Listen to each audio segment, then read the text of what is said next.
అందరికీ నమస్కారం అండి.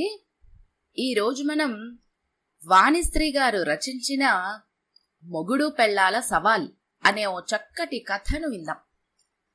ఇక కథలోకి వెళ్దాం. రాత్రి 10:30 దాటింది.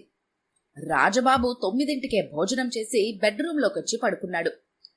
చిన్మయ్య అంట్లు కడిగి వంటగది సర్ది వస్తుందని చాలాసేపు వీక్లీ చదువుకుంటూ కాలక్షేపం చేశాడు. గంటైనా చిన్మయ్య రాలేదు. విసుగ్గా లేచి వెళ్లి బెడ్రూం తలుపు తీసి చూశాడు. చిన్మయ్య హాల్లో కూర్చొని టీవీలో ఏదో జీడిపాకం సీరియల్లో మునిగుంది.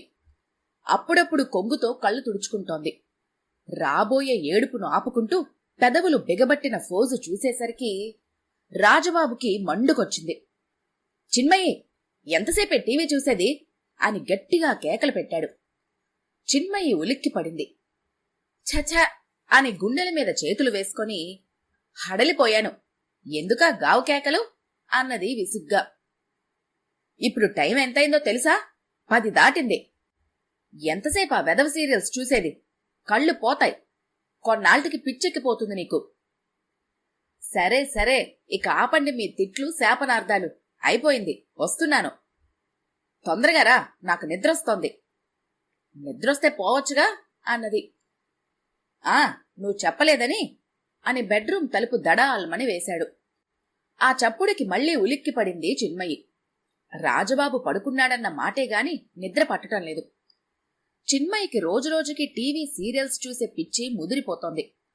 రాత్రి 11 వరకు కళ్ళు పత్తికాయలా తెరిచి టీవీ చూడటం, తెల్లారి ఇరుగు పొరుగుతో ఆ సీరియల్స్ ముచ్చట్లతో కాలక్షేపం చేయటంలో ఆనందం పొందుతుంది. ఆదివారాల్లో కూడా వదలటం లేదు దరిద్రపు సీరియళ్లు అని గొనుగుతున్నాడు. చిన్మయ్యకి టీవీ పిచ్చి ఎట్లా వదిలించాలో తెలియటం లేదు. ఆఫీసులో కొలి గురునాథంతో చెప్పి వాపోయాడు రాజబాబు. గురునాథం చిట్కా వైద్యం చెప్పాడు. రాజబాబు ఆఫీస్ నుంచి ఇంటికి రాకుండా గురునాథం సూచించిన టీవీ మెకానిక్ గుండూరావుని కలుసుకున్నాడు. గురునాథం పంపించాడు అన్నాడు. సారా, చెప్పండి, ఏంటి ప్రాబ్లం అడిగాడు గుండూరావు. రాజబాబు చెప్పాడు. గుండూరావు చిట్కా వైద్యం సూచించాడు. రాజబాబు హుషారుగా ఇంటికి బయలుదేరాడు. దారిలో పిల్లలకు ఫ్యామిలీ ప్యాక్ ఐస్ క్రీము, చిన్మయికి ఇష్టమైన ఆలు సమోసాలు తీసుకెళ్లాడు.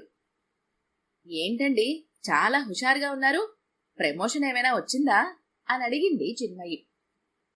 నీ సీరియల్స్ కి ఎసరు పెట్టాలే, ఇక రేపటి నుంచి చూద్దువుగాని ఏడుపు గొట్టె సీరియల్స్ అని లోపల గొనుక్కున్నాడు. హుషారుగా ఉంటే ప్రమోషన్ వచ్చినట్టా అని ఎదురు ప్రశ్న వేశాడు. అది కాదు, ఐస్ క్రీము సమోసాలు తెస్తేను అన్నది. మా ఫ్రెండ్ కొంటుంటే నేను కొన్నాను, అంతే, విశేషమేమీ లేదు అన్నాడు. చిన్మయి నిద్రపోయిందని నిర్ధారించుకొని అర్ధరాత్రి వెళ్లి గుండూరావు చెప్పినట్టు టీవీకి వైద్యం చేశాడు. ఏమీ ఎరగనట్టు వెళ్లి పడుకున్నాడు. మర్నాడు ఉదయం టీ తాగుతూ కామ్గా ఉండిపోయాడు. న్యూస్ ఛానల్ కూడా వాచ్ చేయలేదు. టీవీ ఆన్ చేస్తే బండారం బయటపడుతుందని కామ్గా ఊరుకున్నాడు. ఆఫీస్కి వెళ్లిపోయాడు సంబరపడిపోతూ. రాజబాబు ఏదో అర్జెంటు డ్రాఫ్ట్ రాస్తున్న సమయంలో సెల్ మోగింది. చిన్మయ్య చేసింది. రాజబాబుకు తెలుసు చిన్మయ్య కాల్ చేస్తుంది అని. నవ్వుకుంటూ సెల్ ఆఫ్ చేశాడు. సాయంకాలం 4 వరకు సెల్ ఆఫ్ చేసే ఉంచాడు.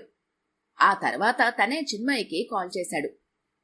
చిన్మయ్యి, ఎందుకు కాల్ చేశావు? అబ్బా, ఇప్పుడా పలికేది? 12 గంటల నుంచి చేస్తూనే ఉన్నాను. మీ సెల్ స్విచ్ ఆఫ్ అని వస్తోంది.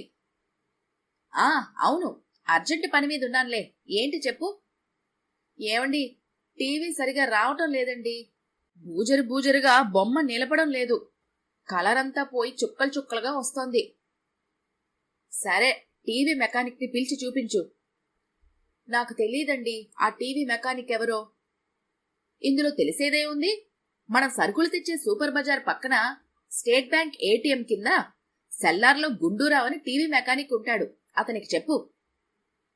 అతనెవరో ఏంటో, మీరు తొందరగా రండి ఆఫీస్ నుంచి. 7ంటికి అత్తాకోడల సవాల్ మొదలవుతుంది. ఆ లోపలే రిపేర్ చేయించాలి అన్నది చిన్మయి. ఓకే, నువ్వేం వర్రీ పడకు, నేనింటికి వచ్చేటప్పుడే వాడిని పిలుచుకొస్తాను అన్నాడు రాజబాబు. సంబరంగా నవ్వుకున్నాడు. అత్తాకోడలు సవాల్ చూస్తావా? ఇప్పుడు చూడు మొగుడు పెళ్లాల సవాల్ అని పళ్ళు కొరుక్కున్నాడు. 6 బైక్ మీద మెకానిక్ ని ఎక్కించుకొనొచ్చిన రాజబాబును చూసి సంతోషించింది. 7 అత్తాకోడళ్ల సవాల్ మొదలవుతుంది, ఈ లోపలే చెయ్యాలి అన్నది చిన్మయి మెకానిక్ కి టీ కప్పు ఆఫర్ చేస్తూ. అప్పటిదాకా ఎందుకు, గుండూరావు చెయ్యి వేస్తే చాలు, టీవీ బాగుపడినట్టే అని కితాబిచ్చాడు రాజబాబు. కాని గుండూరావు టీవీ విప్పు చూసి పెదవి విరిచాడు. ఈ ఎల్ఈడి టీవీలు రిపేర్కి పనికి రావండి, వేస్ట్ అన్నాడు. అయ్యో అని విచారం నటించాడు రాజబాబు, లోపల సంబరపడిపోతూ. చిన్మయి మాత్రం కుప్పకూలిపోయింది. రాజబాబు సంబరపడిపోతూ గుండూరావుకి వీడ్కోలు పడికాడు. థ్యాంక్యూ గుండూరావు అని 500 నోటు జేబులో కుక్కాడు. అబ్బే ఎందుకు సార్ అన్నాడు గుండూరావు మొహమాట పడిపోతూ. ఉంచు, తర్వాత ఎప్పుడైనా నీ అవసరం రావచ్చు అన్నాడు.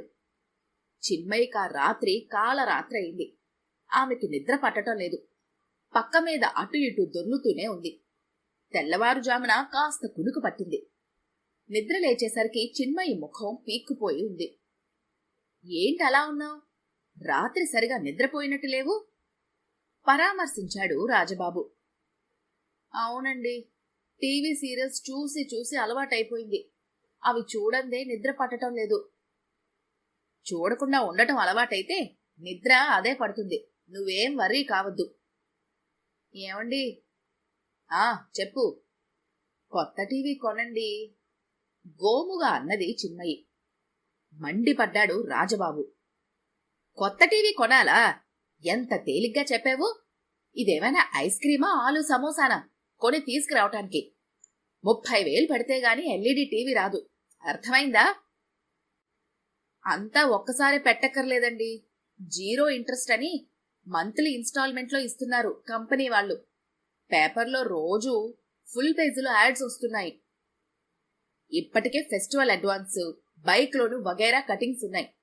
ఎప్పట్లో కొనలేను, సారీ అని ముఖం మార్చుకుని బాత్రూంలో దూరాడు. అక్కడ బ్రేక్ డాన్స్ చేశాడు ఆనందంతో. చిన్మయి వారం రోజులు బతిమాలింది రాజబాబుని టీవీ కొనమని. రాజబాబు ససేమిరా అన్నాడు. గుండూరావుకి లంచం ఇచ్చి మరి టీవీ పనికిరాదని చెప్పించాడు. ఇప్పట్లో టీవీ కొనే ప్రసక్తే లేదు. ఇప్పుడు హాయిగా ప్రశాంతంగా ఉన్నాడు. చిన్మయికి దిక్కుతోచక వాళ్ళింట్లో వీళ్ళింట్లో సీరియల్స్ చూడటం మొదలుపెట్టింది. మీ ఇంట్లో టీవీ పాడైందా? కొని 10 ఏళ్లు కాలా?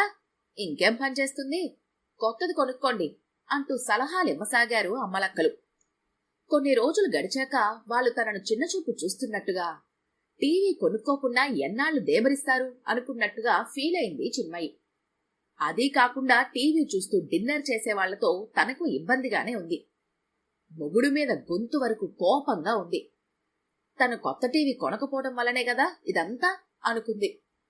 ఇక లాభం లేదు, అమ్మి తుమ్మి తేల్చుకోవాలి అని నడుం బిగించింది. ఈరోజు అటో ఇటో తేలిపోవాలి అని హోంకరించింది రాజబాబు ఇంటికి రాగానే. అటో ఇటో అంటున్నావు, దేని గురించి అని అడిగాడు రాజబాబు ఏమీ ఎరగనట్టుగా. అదే, కొత్త టీవీ కొంటారా లేదా? ఎన్నిసార్లు చెప్పాలి, తెలుగులోనే చెప్పాను కదా, అర్థం కాదా? సంవత్సరం తర్వాత చూద్దాం. సుర్రుమని కాలింది చిన్మయికి. మీరు ఆఫీస్ నుంచి ఇంటికొచ్చేటప్పటికి నేను ఇంట్లో ఉండను బెదిరిస్తూ అన్నది. ఏం చేస్తావు? టీవీ టవర్కి దూకుతావా? ఫ్యాన్కి వేలాడతావా? నేనంత పిరికిదాన్నేం కాదు. ఓకే, నీ ఇష్టం వచ్చినట్టు చెయ్యి, నేను మాత్రం కొత్త టీవీ కొనను గట్టిగా చెప్పాడు. పుట్టింటికి పోతాను. సరే పో, సంవత్సరం దాకా రావద్దు, హ్యాపీగా ఉంటాను పళ్ళు కొరుకుతూ అన్నాడు రాజబాబు. మామగారికి గుండె జబ్బు, అత్తగారికి కంగారు, కూతుర్ని ఎక్కువ రోజులుంచరు, తీసుకొచ్చి వదిలిపెట్టి పోతారని రాజబాబు ధీమా. చిన్మయి అన్నట్టే పుట్టింటికి వెళ్ళింది 2 పిల్లల్ని తీసుకొని. గోడకి కొట్టిన బంతిలా తిరిగొస్తావు చూడు అనుకున్నాడు మనసులో. అనుకున్నట్టే వారం తర్వాత ఆలస్యంగా ఇంటికొచ్చాడు రాజబాబు. అప్పుడు రాత్రి 7:30 అయింది. బైక్ చప్పుడు విని పిల్లలిద్దరూ డాడీ వచ్చేశాం అని చుట్టుకుపోయారు అతన్ని. వెరీ గుడ్ అని ఎత్తుకుని ముద్దులాడాడు. హాల్లో నుంచి టీవీ సౌండ్ రావడం విని బిత్తరపోయాడు. కొంపదీసి గుండూరావుని బతిమాలి చిక్కా వైద్యం నుంచి విముక్తి కలిగించిందా ఏంటి అనుకుంటూ లోపలకొచ్చాడు. గోడ మీద కొత్త టీవీ పంచరంగుల్లో ప్రసారాలను వెలువరిస్తూ వెక్కిరిస్తోంది. కొత్త టీవీ చూసి భర్త ముఖంలో రంగులు మారటం గమనించి ముసుముసు నవ్వులు నవ్వుతూ దగ్గరకొచ్చింది. ఎక్కడిది టీవీ అడిగాడు విస్మయంతో భార్యను చూస్తూ. ఉల్లిపాయలు కొన్నవాళ్ళకి స్క్రాచ్ కార్డులు ఇచ్చారు, దాన్ని గోకితే టీవీ బహుమతిగా వచ్చింది అన్నది నవ్వు ఆపుకుంటూ.